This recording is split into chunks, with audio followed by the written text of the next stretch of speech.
On draft night, I called Jordan Hawkins the perfect fit for the New Orleans Pelicans, and the reason for that is the new offense the team plans to implement. I'll tell you how Hawkins fits in and how it could lock other players on the Pelicans roster. It's Wednesday's episode of Locked On Pelicans. Let's go.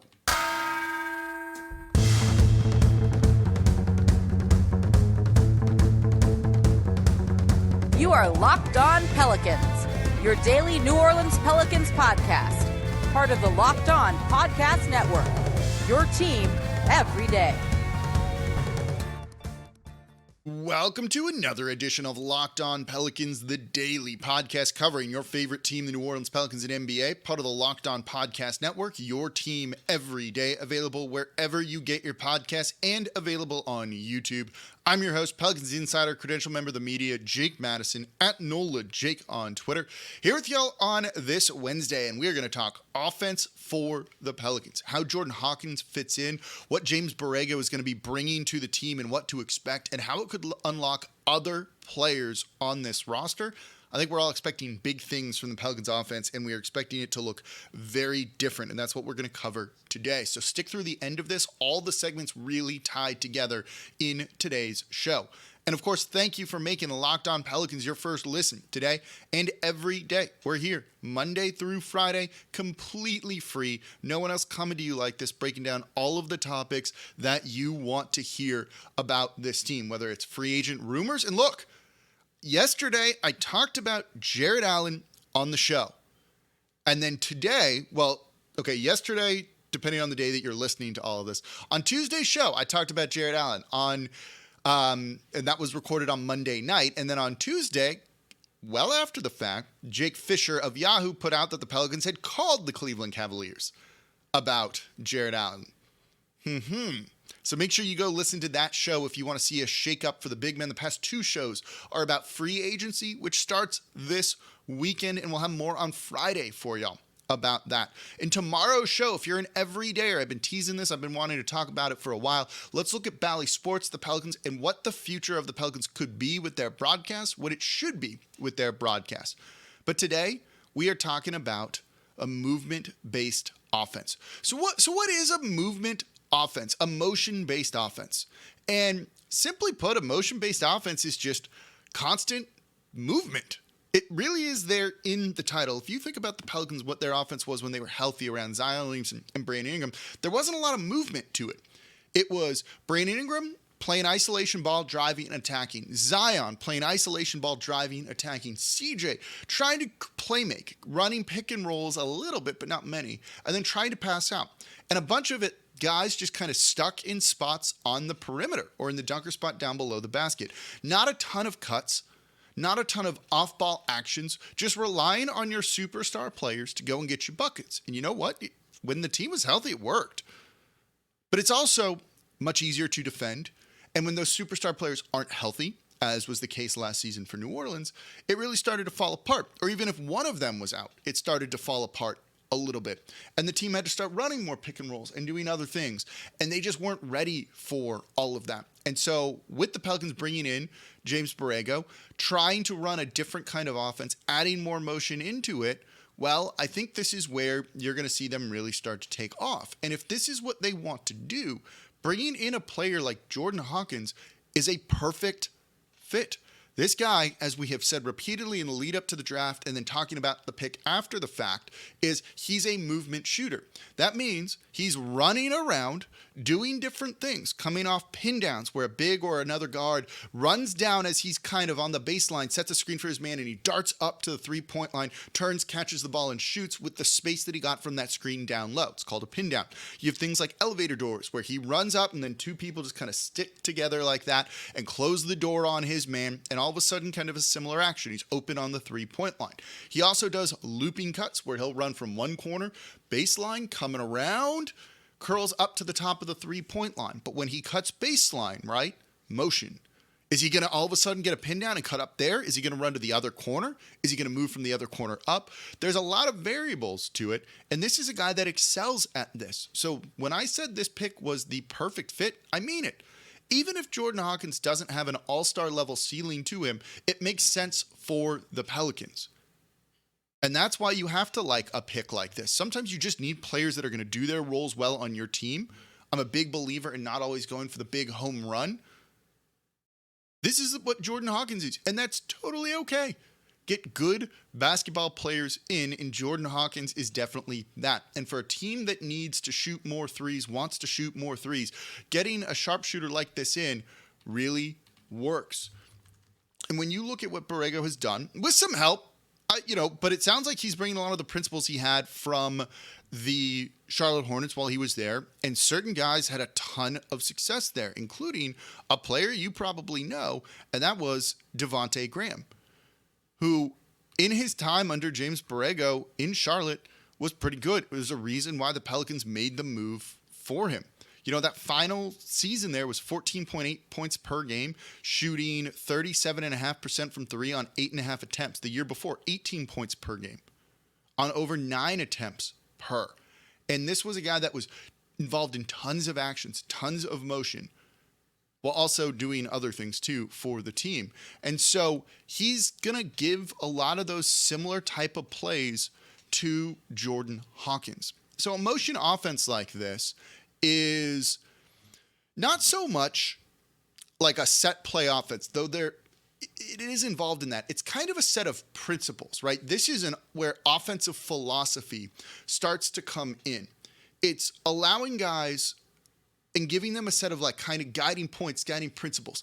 Float to space, cut baseline when you see the opportunities, right? If one other player moves, you should be moving too, so that two people aren't always in the same spot. And then giving the players the freedom to go out and do that sort of thing. And I think that's what you're going to see Borrego really bring. He's going to establish these offensive principles and allow these players to go out and do those things. And the good news is the Pelicans are filled with really smart basketball players, and Jordan Hawkins is one of them. When you watch him play out there, he just naturally seems to know where he needs to be. And I don't know if he's necessarily going to get minutes to start over, at the start, I should say, over guys like Dyson Daniels, Kyra Lewis Jr. necessarily. But it feels like, knowing what they want to do offensively, if you want to have the most success with it, a guy like Jordan Hawkins fitting into that is going to be great. So all of those off-ball actions, the fact that he knows what he's going to should be doing means other players are going to need to kind of elevate their game too, and it just adds more of this healthy type of competition to the New Orleans Pelicans and the players to be able to go out and do what it is they want to do. So if this offense works like we think it will, like it could, they have the right type of players to do this, and it fits in perfectly with Willie Green's 0.5 mentality. 0.5 is not an offense. It's a mentality of make a decision of what you're going to be doing in half a second, 0.5 seconds. Are you cutting? Are you going to the space over there?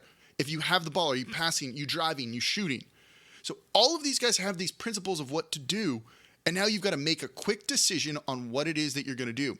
It's not easy. I imagine it will be a little bit of a learning curve for the Pelicans to start the season. But if everything comes together at the end of the year, Jordan Hawkins is going to be getting minutes, going to be shooting a ton of threes, and it's pushing the Pelicans offense up, and up from where it was last season. And that's why I think Jordan Hawkins might have been the perfect fit in this draft, and it's why I said as much. But there's more to it than just three-point shooting and Jordan Hawkins fitting in.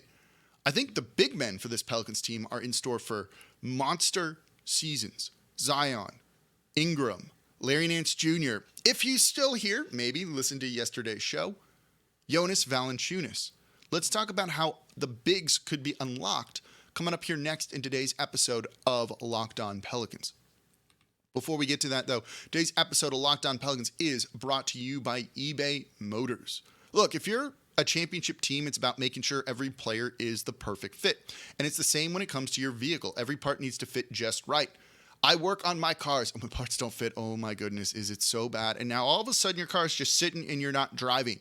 Whether it's your daily driver that you're trying to use to get to work, whether it's a classic that you're restoring, you need the parts on there and they need to fit right the first time around. And with eBay Motors Guaranteed Fit, you can be sure every part you need fits just right the first time around. Just add your ride to My Garage, look for the green check to know the part will fit or your money back. They have everything you need, whether it's a glass window, ordered that. The parts that make the window go up and down, ordered that. Calipers, because your brakes were squeaky or the car wasn't braking well, ordered that. all of it available at eBay Motors, over 122 million parts to choose from. So get the right parts, the right fit, and the right prices on ebaymotors.com. Let's ride. eBay Guaranteed Fit, only available to U.S. customers, eligible items only, exclusions apply. And thank you for making Locked On Pelicans your first listen today and every day. We're here Monday through Friday, breaking down everything you want to know. It's deep in the off season. We're not taking any days off here on Locked On Pelicans, whether I'm traveling or not. You're getting a show. It'll slow down probably in a couple of weeks once we get past the rush of free agency. But what are the Pelicans going to do in free agency? Free agency is really important right now, even if it doesn't quite exist like it used to. We're covering it here, so make sure you're an everydayer and never miss an episode. I got tweeted at, someone tell me what the Pelicans are, it was a tweet at me that said, tell me what the Pelicans are going to do in free agency. My man, it's literally the past two shows, including trade targets that they called about. We're covering it here, so make sure you subscribe to Locked On Pelicans wherever you get your podcasts and on YouTube, and comment down below. Today, we're taking a break from free agency to talk about what the Pelicans are going to be doing offensively next season. Motion offense, guiding principles that kind of tell you what to be doing in that, and then making those decisions quickly and keeping defenses off balance. But James Borrego, when you watch a lot of the stuff that the Charlotte Hornets ran while he was their head coach, he tends to play through the big men a lot and gets the ball in their hands and kind of works off of that. Well, that's pretty perfect for the Pelicans, I'll be honest. Y'all remember Point Zion? It's been a minute with him only playing 22 games last season, but it exists, and it is very good. Go back to the Stan Van Gundy era, the one season here in New Orleans, when Point Zion was really starting to kind of come into the picture. And there was a two-man game between him and J.J. Redick running what is known as an inverted pick and roll. Usually in the pick and roll, you have a guard or a littler guy handling the ball, and a bigger guy comes over, sets the screen, and you go from there. Inverted is where Zion is handling the ball, and J.J. Redick was the screener. It's something that forces defenses to really have to, pick their poison in a sense.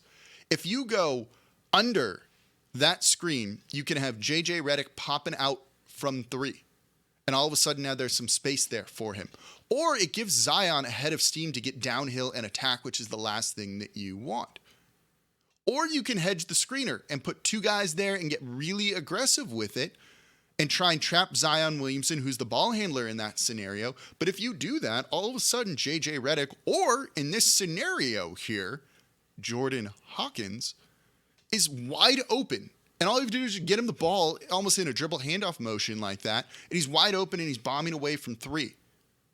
Right? Everything the Pelicans did with J.J. Redick and Zion during that time can be done with Jordan Hawkins. It's a perfect fit, right? You're going to see a lot of those type of actions at inverted pick and roll. Larry Nance Jr. can do this. I listened to the Spaces with Chris Connor yesterday. Larry said, I'm trying to get a little bit lighter, might be handling the ball. I've done that before too. Need to kind of get ready for that sort of thing. So you have to imagine they've talked to him about what his role is going to be offensively next season. Jonas Valanciunas, by the way, is not a terrible passer. I wouldn't call him elite, good, anything like that. But if they keep him, he can move the ball a little bit, y'all. He gets assists and gets those numbers out there. So he's capable of doing that as well. For his time in New Orleans, 2.6 assists, 1.8 assists. It's not insane numbers, but those are better than his career averages by far. He can move the ball. We've seen that a couple of times for him where he has games where he has 4 or 5 assists. You run it differently from him. You're not going to run an inverted pick and roll with Jonas Valanciunas, but if you get him the ball on the elbow, something like that, and you force the defense to move a little bit because he's a post player and he can back you down and score that way, so maybe you double him. He can move the ball too, especially to cutters flying around and guys moving to fill the open space that make things easier for everybody. But that inverted pick and roll with Zion and Jordan Hawkins, I'm excited to see that. It was unstoppable when Zion and J.J. Redick did it. And J.J. Redick was getting close to washed up during that time. And it just forces the defense into, all right, what are you going to do here? And basically the offense then has a counter for whatever it is that the defense is going to do. And that's kind of what this motion-based offense is around. Seeing what the defense is doing, reacting to that, and then making the right play. You're really empowering these players to go and do what they think is best, which is why it might take a little bit for them to kind of build some of the chemistry, and why also health is going to be really important, because these guys need to build that chemistry on the court. But imagine that inverted pick and roll with someone like Herb Jones handling the ball, getting it to Jordan Hawkins too. It doesn't have to be one of the traditional big men that you think about. Trying to find ways to make Herb Jones more of a threat offensively, I think, is a really big, important thing. Heck, if you need a big man that can all of a sudden start driving to the basket and throw it down, that's also Trey Murphy.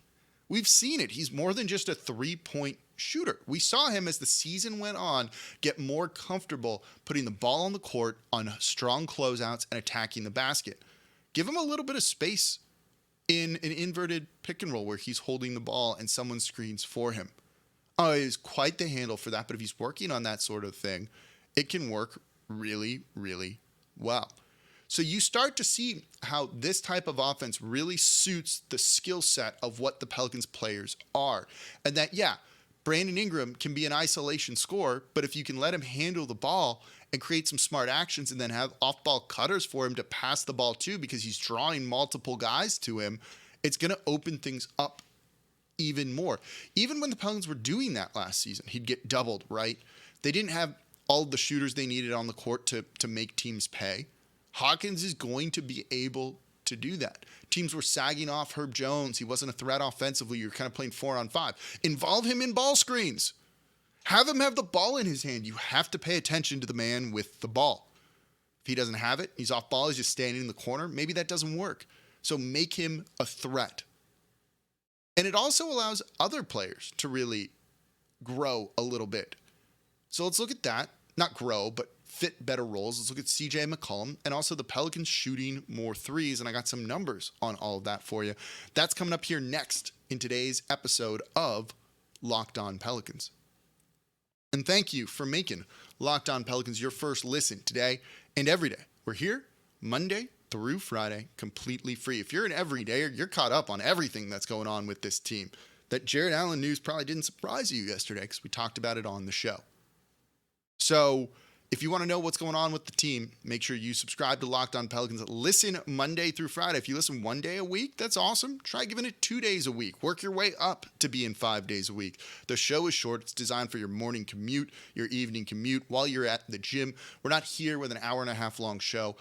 Look, I wish I had time to listen to stuff like that. I don't. I know you don't too, so we're delivering the information in a concise way for you. So listen Monday through Friday. Know everything going on with the Pelicans. If you want to support the channel another way, comment down below on YouTube. I love seeing all the comments out there. So we're talking Pelicans offense, how it's going to look next year, why Jordan Hawkins is probably the perfect fit of the draft for the New Orleans Pelicans, how it's going to unlock some of these people. And now they have an offensive philosophy, an offensive identity that fits in with Willie Green's 0.5 mentality. I'm excited for what this team's capable of doing. There's a reason why when there were trade discussions, that did involve people, even if there were no official offers made, that if the price started to get too high, the Pelicans are like, nah, we're good. We're just going to run it back with the team. Talking about it today, are you more excited? I'm more excited. So I also think this really helps a guy like CJ McCollum. With multiple ball handlers on this team, with more motion-based offense, he doesn't need to take the high difficulty, inefficient shots that he did last season, which were sometimes done out of necessity. He can slot back more into a natural role for him, which is not floor general CJ McCollum. It's just more off-ball CJ McCollum. Cut, fill the space, be a good three-point shooter. Don't worry about driving, realizing, oh no, they're walling off the rim, I can't do much here, and then taking a contested mid-ranger. And look at the Pelicans from mid-range this past season. It's not great when you look at their shot profile. This is a team that was 28th in three-point attempts. They need that number to go up. That number is a slight bit misleading. Zion doesn't shoot threes, and when he's using most of your offensive possessions and, scoring at the rim like he does, your three-point numbers are going to be low. Brandon Ingram likes to attack the basket, shoot from mid-range, right? You'd like him to take more threes. CJ shoots more threes, but often takes a lot of mid-rangers too that weren't great last season. The Pelicans' numbers bear this out. They shot the 10th most from mid-range. About a third of their shots came from mid-range. That's too many. That's 10th most in the league. Here's the other flip side of that, right? Mid-rangers just aren't great. They shot 21% of all teams from mid-range. 42.3%. Those aren't particularly great numbers. So, cut down on the mid-range, more shots at the rim, or ideally, turn some of those mid-rangers into three-point shots. And with more motion there, creating more open shots for the team, that should happen. It also is going to be on some of the players to change their shot profiles too, but CJ, if he doesn't have the ball in his hands as much, doesn't need to drive. So he doesn't get into the paint and doesn't need to take a contested mid-range shot now. Let him cut, let him move, keep him on the perimeter. Keep teams off balance with that. You need to pay attention to CJ McCollum. Teams absolutely will. Especially once CJ starts making them. Especially once Jordan Hawkins starts making them and teams realize, okay, we can try and double Zion. He's going to score 2, but a 3 is worth more than a 2. So we got to pay attention to these other guys too. And you stretch that defense out, which is going to make Zion more efficient, which is going to mean you're going to get more open 3-point shots. And now this is feeding on itself. So I'm excited for what this is going to be able to do. I don't think this team will be in the top 10 in 3-point attempts. With Zion taking as many shots as he does, and let's presume he's healthy, that just doesn't work, right? When he's taking the majority of your attempts and he doesn't take threes. And that's okay. Can you get it to 15? Can you get it into the top 20? I think that's a very realistic goal for the Pelicans. And that's a significant improvement from where they are. And I think the motion-based offense is going to be good. You don't necessarily want to be calling plays for Jordan Hawkins at the expense of plays for Zion Williamson or Trey Murphy or Brandon Ingram or CJ McCollum. But if he's an outlet, if he's there, if it's a good look and Zion makes the right read when teams have taken away the more optimal shot, that's fine.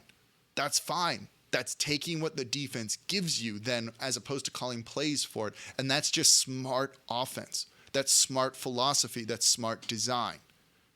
And that's what the team is hoping James Borrego will bring. That's what I'm hoping James Borrego will bring.